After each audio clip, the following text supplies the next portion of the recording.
নমস্কার, আমি পূজার রান্নাঘরে সকল বন্ধুদের স্বাগত। আজকে রান্না করব আলু, ফুলকপি, টমেটো দিয়ে রুই মাছের ঝোল। দেখতে থাকুন। মাছ ভাজার জন্য কড়াই বসিয়ে দিয়েছি, এবার তেল দিয়ে দেবো। এটা সর্ষের তেল।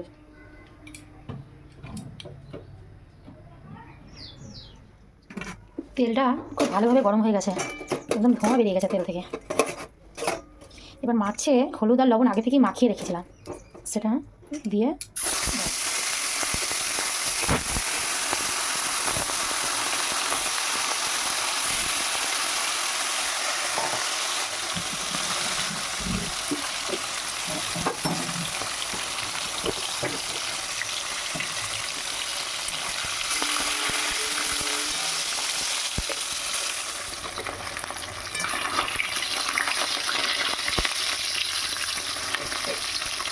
মাছ খুব ভালোভাবে ভাজা হয়ে গেছে।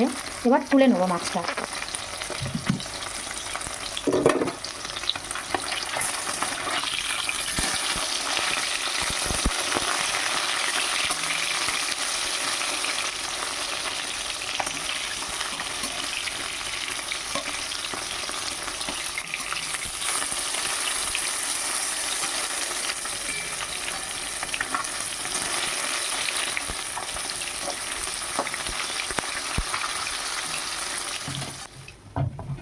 এবার কপিগুলো দিয়ে দেবো।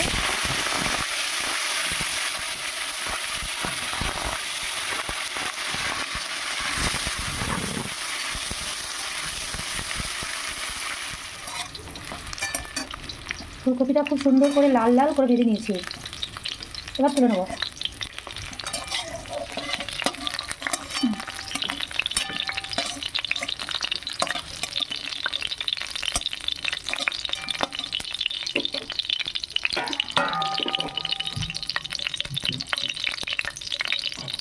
এবার আলুটা ভেজে নেবো।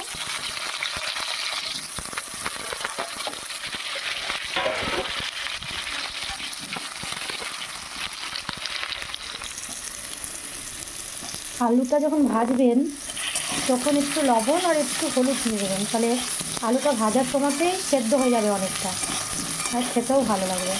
আর হলুদটা দিলে রঙটা খুব সুন্দর লাগে দেখতে। তো ভাজা হয়ে গেছে আমার, এবার তুলে নেবো। আর একটু তেল দিয়ে ওতে এবার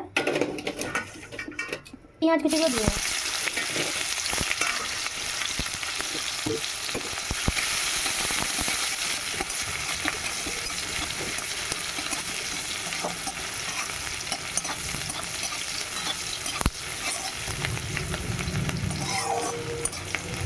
পেঁয়াজটা বাদামি বাদামি কালারের হয়ে আসছে। এতে আদা রসুন পেস্ট দেবো।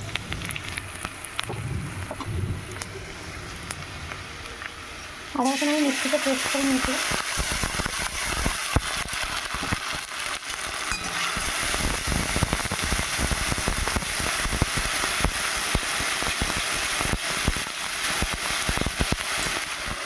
আদা রসুন বাটাটা একটু ভাজা ভাজা হয়ে এসছে, এবার এতে সব মশলাগুলো এক এক করে দিয়ে দেবো।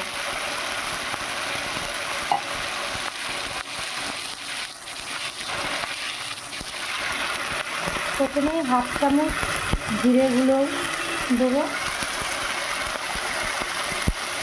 এরপর হাফ চামচ লঙ্কা গুঁড়ো দেবো,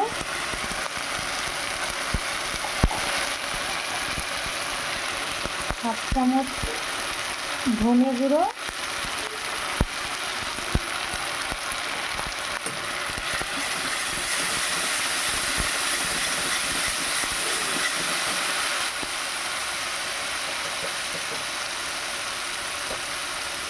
পরিমাণ মতো হলুদ দিয়ে মশলাটা করবো।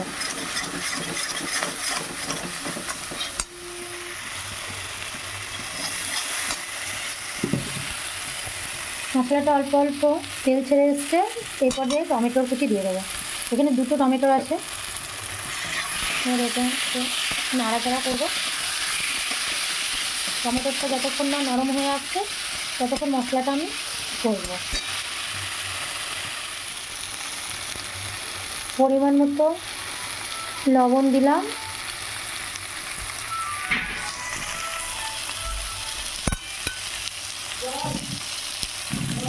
সামান্য জল দিয়ে মশলাটা আরেকটু কষে নেব।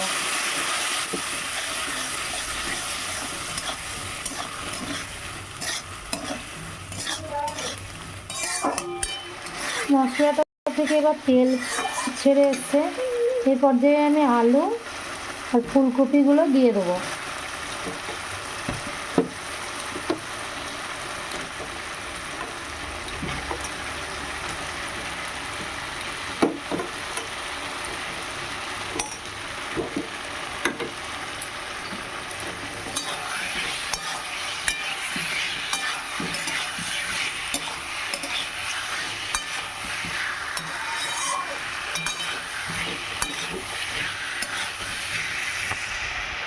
আলু আর ফুলকপিটা খুব ভালোভাবে কষিয়ে নেব।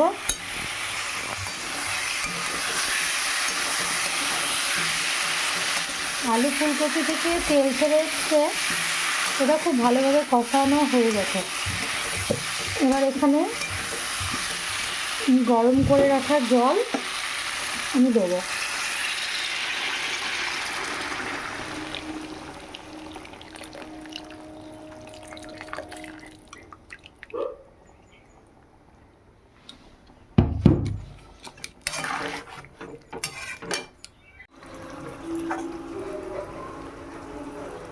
ঝোলটা মরে গেছে, আলু ফুলকপিটাও সেদ্ধ হয়ে গেছে।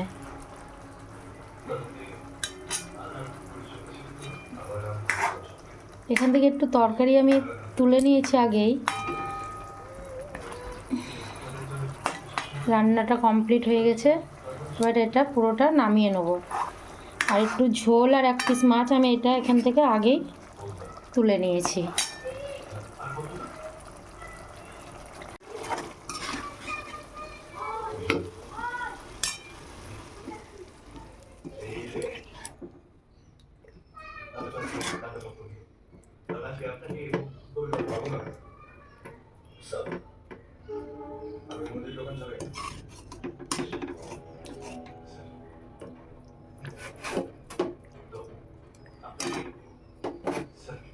দেখুন রান্নাটা কমপ্লিট হয়ে গেছে। আমি আগের তলাটা দেখাতে পারিনি, একটু ব্যস্ত হয়ে গেছিলাম। এভাবে বাড়িতে বানিয়ে দেখুন, আশা করি ভালো লাগবে। ভালো লাগলে আমার চ্যানেলটাকে একটু সাবস্ক্রাইব করে আমার পাশে থাকবেন। নমস্কার।